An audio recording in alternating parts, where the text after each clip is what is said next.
This is the story about taking burnout doses of radiation at the Elk River Atomic Power Plant.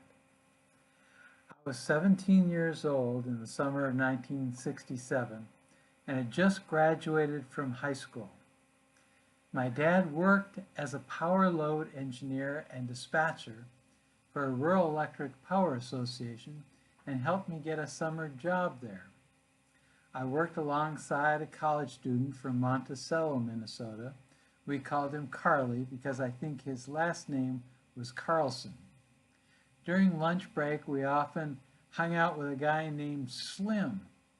He was a bit older and less educated, but had a cushy job inside the air-conditioned containment vessel of the Elk River Atomic Power Plant on the same site. This was the first rural nuclear power plant in the country. Slim apparently was not too careful in doing his job, and twice within a short period of time had hit a control panel with the end of his mop handle, and the incidents caused a scram or a complete shutdown of the atomic plant. The shutdown and the complicated restart of the plant was expensive, and Slim was fired. Carly and I took his place, and we became the employees in charge of nuclear decontamination inside the containment vessel.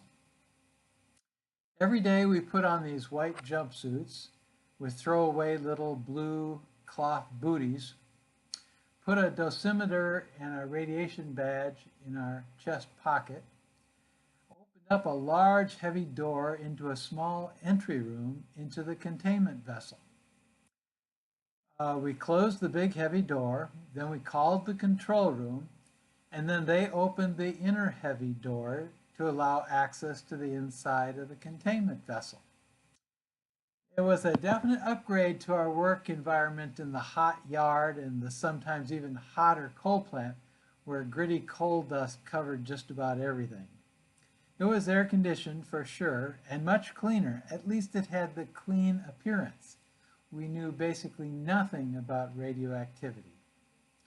Our job was to clean up areas and tools so they would be less radioactive and could be continued to be used by employees.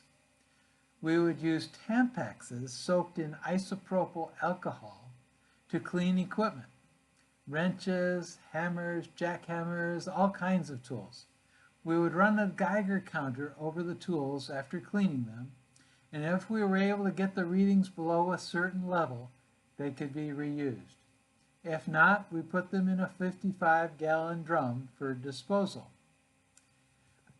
Areas, particularly the sub-basement, would often get radioactive water on the floor. We used some kind of soapy water with a mop and pail to clean up these areas, and in these areas we had to just keep cleaning until the readings got below that critical level. Except for lunch breaks, we stayed in the containment vessel all day. Everyone else would come in for a relatively short period of time and leave again. When our work was done or to take breaks, we found the coolest place to hang out was way up on top of the spent fuel rod cooling pond. They always had big fans blowing air up there, so it kept it nice and cool.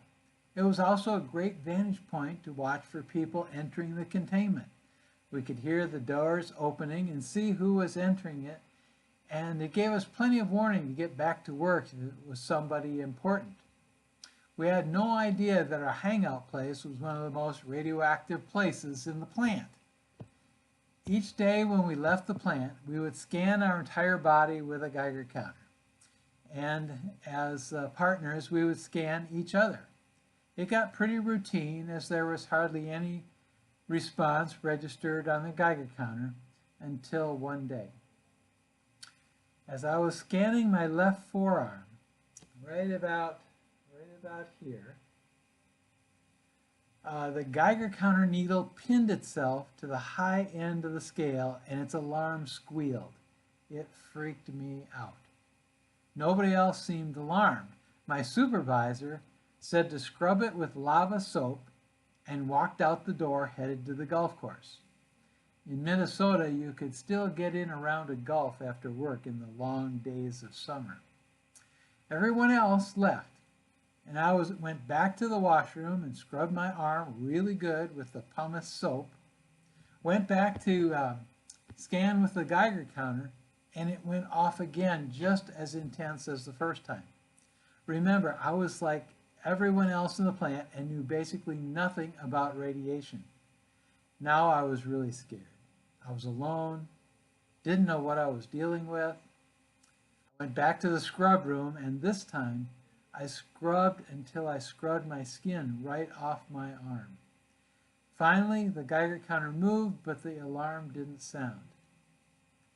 I went behind my supervisor's desk where there were all these official-looking three-wing binders, some of which talked in detail about dealing with radioactive contamination.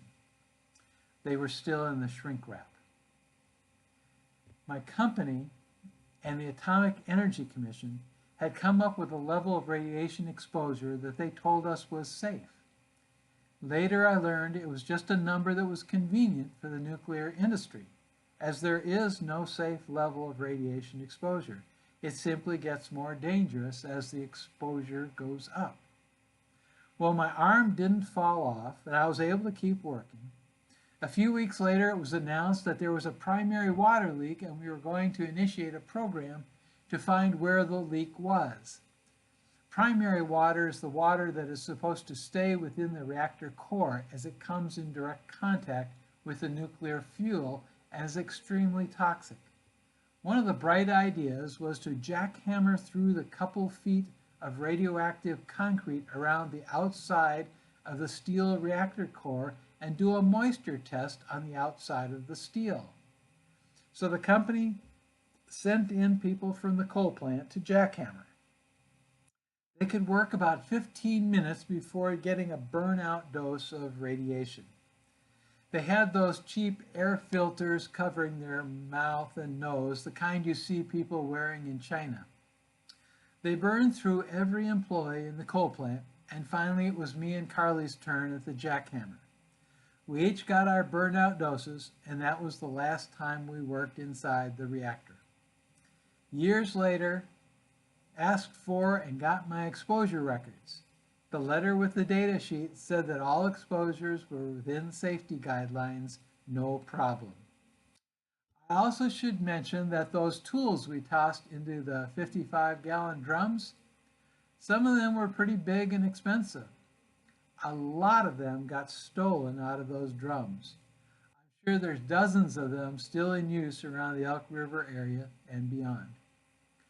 My experience taught me that we don't have a solution for radioactive contamination. One speck of plutonium fuel in the lungs will surely kill you. The fuel rods and the other internal parts of the plant stay deadly for thousands of years. We don't have any institutions that are stable enough to guarantee proper isolation of this material for such long periods of time.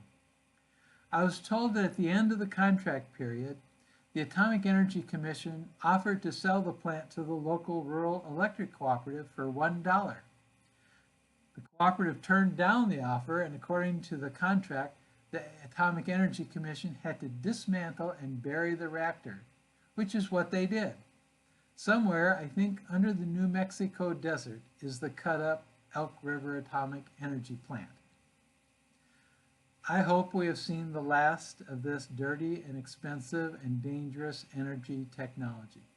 There are much cheaper, safer, and cleaner technologies available now, and I consider myself very lucky to live to tell this story. In fact, my nickname in high school was Lucky, but that's a different story. The only thing I would say, I